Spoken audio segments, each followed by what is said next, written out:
Você ainda lembra do que aconteceu de mais fantástico entre o primeiro e o segundo turno da eleição de 2018? Sobre esse fator, sobre esse fato, sobre esse acontecido, eu quero conversar com você daqui um pouco. Mas antes, reiterar mais uma vez, sem ser cansativo, sobre a importância que tem para nós que você se inscreva em nosso canal, que você ative o sininho, que você compartilhe o nosso conteúdo em suas redes sociais, que você comente, que você dê o joinha. Se sobrar tempo, ânimo e disposição, nos acompanhe em nossas redes sociais. Pois bem, vocês lembram que entre o material do primeiro turno e do segundo turno da chapa dos canalhas, da chapa dos postes petistas, dos bonecos manipulados por um criminoso e canalha,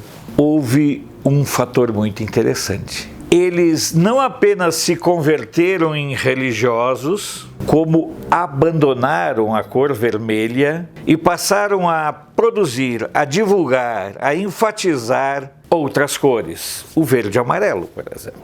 Todos nós conhecemos tanto as fábulas quanto os ensinamentos bíblicos.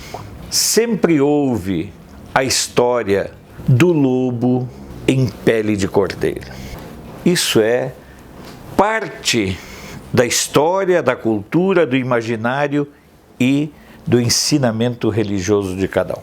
E foi exatamente isso que a esquerdalhada fez. Abandonou as cores tradicionais e que a identificam no mundo todo, tentando enganar e dissimular a sociedade brasileira. Não conseguiram, mas não desistiram do intento. O PCdoB quer inclusive reinventar o seu nome e também alterar as suas cores. Quer tirar a foice e o martelo, só não vai botar aquela rosinha porque a rosa já é do PDT. Mas vão tentar vender uma imagem como se eles não fossem herdeiros e defensores do regime, do sistema, da proposta política mais assassina da história da humanidade. Ninguém, e vou enfatizar, ninguém matou mais gente ao longo da história do mundo do que o comunismo.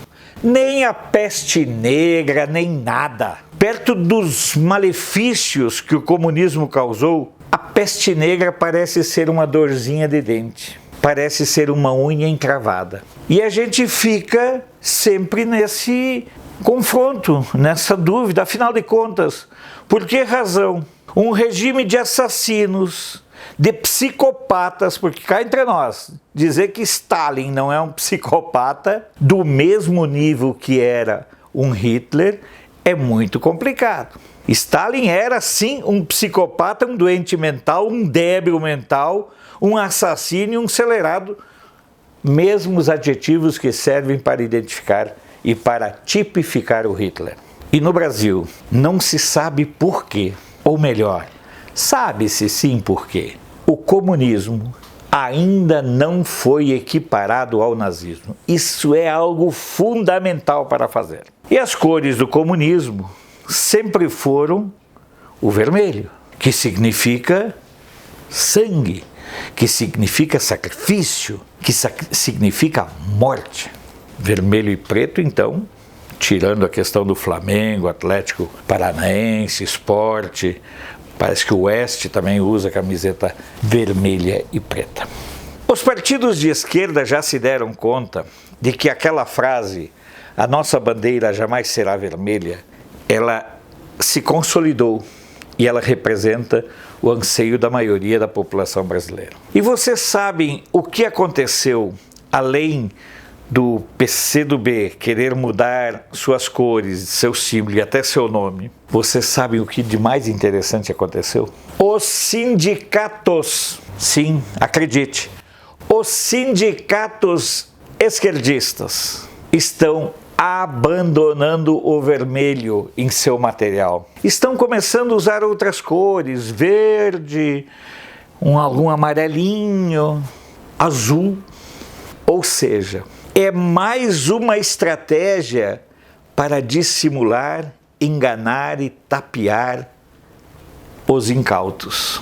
Os sindicatos querem se reinventar, não mais apenas como estruturas de luta em defesa dos servidores e dos seus filiados, e principalmente na defesa de privilégios que beneficiam os seus dirigentes, mas os sindicatos agora querem enganar o eleitorado, o seu público-alvo, mudando suas cores. Já são várias as entidades aqui no DF, do campo esquerdopatista, que estão trocando suas cores. No entanto, não trocam o seu modo de agir, não trocam a sua mania de conceder benefícios, privilégios e mordomias para seus dirigentes. Mesmo com o fim do imposto sindical e com uma acelerada desfiliação de sindicatos, mesmo assim, eles continuam mantendo os privilégios, as benesses e as mordomias dos dirigentes. Teve um sindicato aqui em Brasília que demitiu jornalistas com 10, 15 anos de casa para colocar lá enteados, parentes, amantes dos diretores do sindicato. Porque são pessoas recém-formadas e que ali, na verdade, recebem uma formação ideológica que depois pode servir para que sejam contratados por algum jornal tipo UOL, que o UOL adora contratar jornalistas que tenham sido moldados dentro da estrutura das assessorias de imprensa dos sindicatos e das centrais sindicais. Muitas vezes nem são jornalistas que são contratados para a função de jornalistas, porque graças ao Gilmar Mendes não existe mais a obrigatoriedade do diploma. Portanto, quando você andar por aí e observar material de sindicato, de central sindical, observe como eles andam trabalhando cada vez menos com a cor vermelha. Como eles dão cada vez menos ênfase para a cor que os identifica, para a cor que identifica o modelo político, o modelo econômico que eles, a bem da verdade, defendem, que é o comunismo, que é o esquerdismo.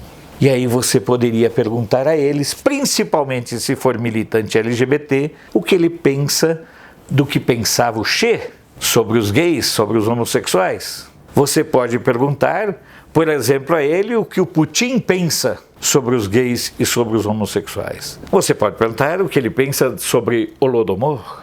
Mas ninguém vai te responder por uma razão muito simples. Porque eles são bitolados, eles são apenas adestrados para responder de acordo com a cartilha e o manual. Cartilha e manual esses que começam a mudar de cor, mas não por mudarem de convicção ou de forma de encarar a vida, mas apenas porque é uma nova forma de enganar, de ludibriar e de tapear, que é, na base, a essência de todo o movimento esquerdista. Sou Alfredo Bessoff, jornalista. Você pode não concordar com o que eu digo, mas eu tenho o compromisso de não silenciar.